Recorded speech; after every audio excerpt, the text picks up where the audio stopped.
President, the Honourable Dr. John Kaye. Mr. President, the world faces the greatest challenge in human history, and that is reducing greenhouse gas emissions and saving the planet from runaway climate change.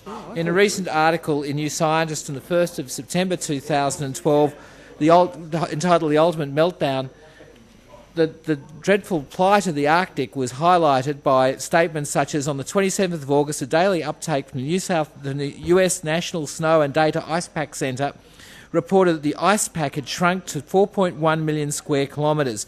That's 70,000 square kilometres smaller than a 2007 low. And at that stage, Mr. President, the full effects of summer had not been felt. Mr. President, the article goes on to say the long-term trends are damning. The latest climate models predict that by around 2050, the Arctic will be completely ice-free during the summers. This is not just a matter of a warning to the planet, it is also a driver of climate change itself, as the albedo effect is reduced by the changing of the colour of the Arctic and solar radiation is increased, further exacerbating global climate change.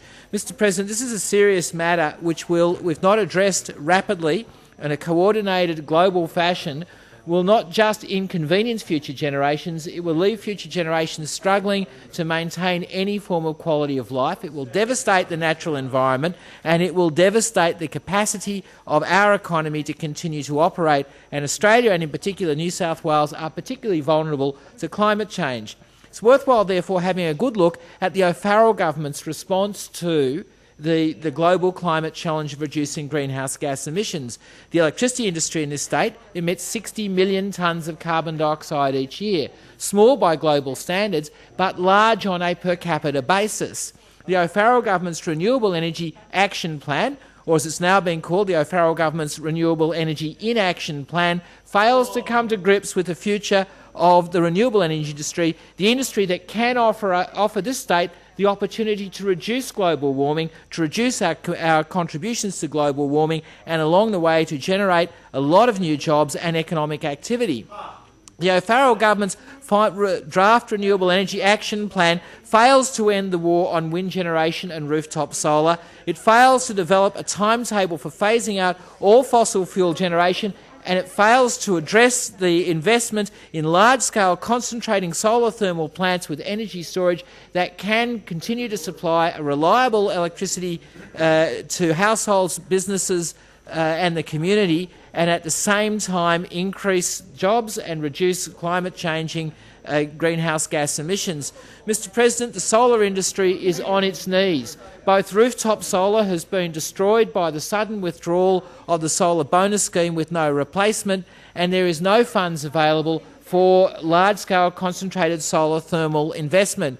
Mr. President, without an immediate injection of several $billion into the solar thermal area, New South Wales will be left behind the rest of the world.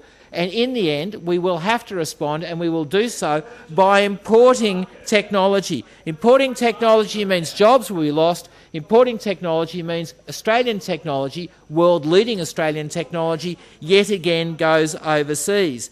Mr. President, the O'Farrell government has draft wind planning guidelines that the Minister for Planning himself admitted were some of the toughest in the world.